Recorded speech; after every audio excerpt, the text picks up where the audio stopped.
it's Science with Robertson. He is back in action. More videos today, okay? And we're looking now at what everything starts with. Everything at least that is important to us. Everything starts with plants. If there was no plants, there would be no life for any of us. Fact, end of story. That is where it starts from.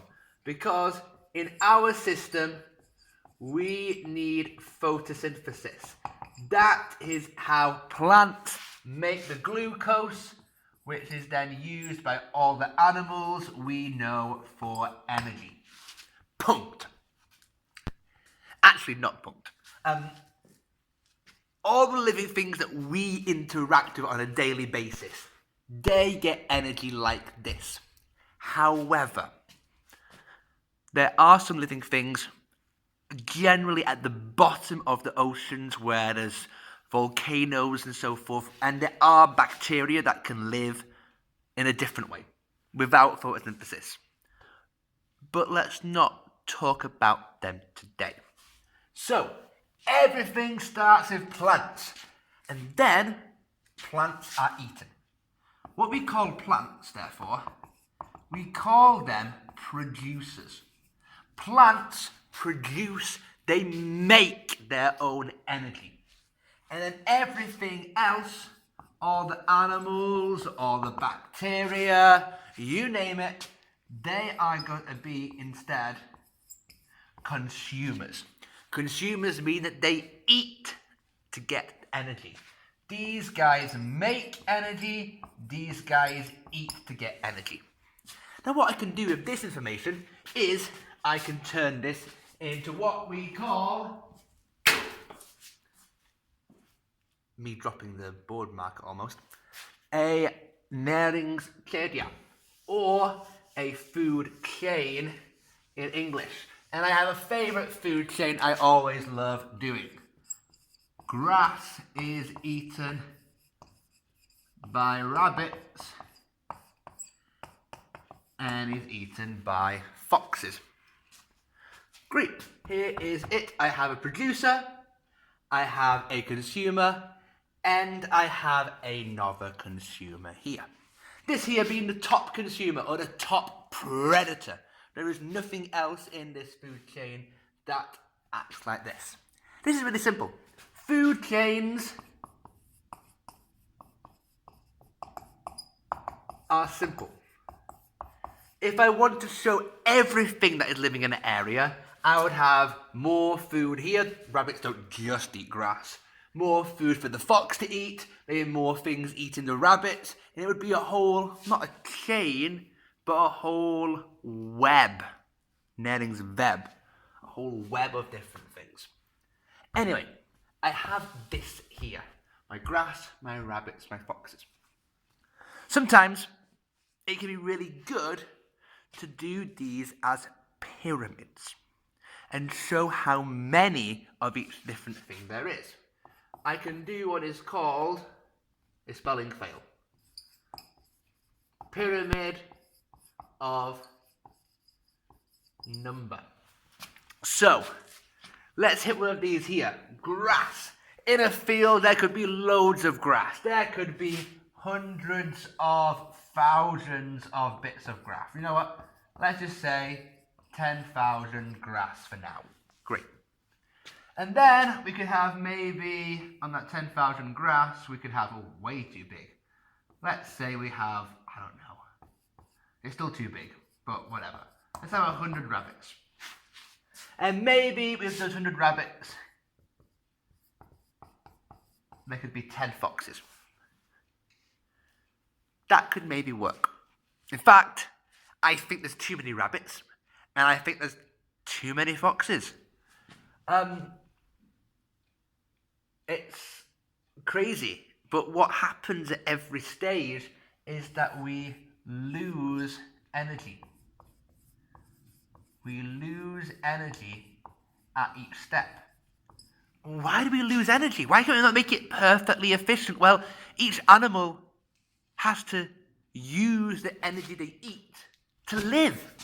The animals have to move, the animals have to stay warm. They need that energy. Only a little bit. It's only about 10% of the energy that an animal eats is actually used for growing, for making new cells. And hey, even that 10% used for growing might not help it grow all the time in a way that gives you energy, because it might be making new bones. You don't eat bones. It might be making new hair. You don't eat the hair. So actually this number here, in terms of what you eat, might actually be only 5%. Maybe for something really old, making new cells all the time, maybe even lower. Well, that was a rant. But the point is, most of the energy is lost. So the pyramid should have this shape. Except it doesn't always have that. Sometimes I can have a shape that is like this.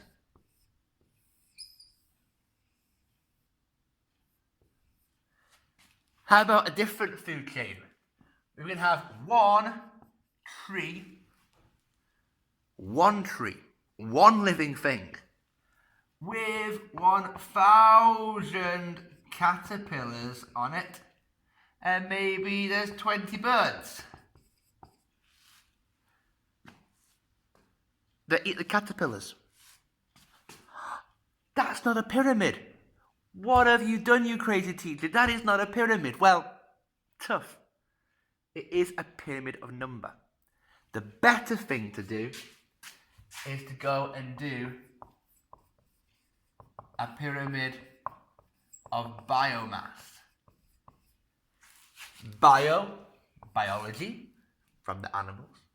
The mass, how much kilograms there is, how much nutrient mass is in me. If I want to have the pyramid of biomass, it will always have that shape. Every time. Because if I take each section here, I always lose energy. So I always find there's going to be less at the top and more at the bottom. We need far more plants than I need animals at the top. Let me read out a little section from the textbook, because I read this and I just thought it was fascinating. It's about polar bears, isbjörn. En isbjörn, Hanne, väger cirka 500 kilogram. 500 kilograms. Vad han ätit för att bli så stor? Jo, vanligen sälar, is the seals. För enkelhetens skull räknar vi med att bara av 10% av sälens vikt som blir till isbjörnkött. Det är mest 10% faktiskt. Då har isbjörnen behövt äta ungefär 5 ton säl för att nå sin vikt. Sälen i sin tur äter gärna torsk. För att få 5 ton säl behövs då cirka 50 ton torsk. Och för att få 50 ton torsk behövs ungefär 500 ton sill. Sillarna behöver i sin tur stoppa i sig cirka 5000 ton djurplankton, som i sin tur behöver äta ofta bara 50 000 ton växtplankton. Och det är bara för en isbjörn behöver 50 000 växtplankton. 50 000 ton of någonting för en grej. This is the problem. You can't have as many polar bears as you want. You can't have as many lions as you want. These things are really rare because there's only so much animals they can eat that have to eat other animals that have to eat the grass. And it's hard. And when we talk about things of climate, and the last question for this homework, it's going to be about energy. Because the food you eat has a direct link to the energy that it takes to make it. Making food, especially making meat, wastes so much energy.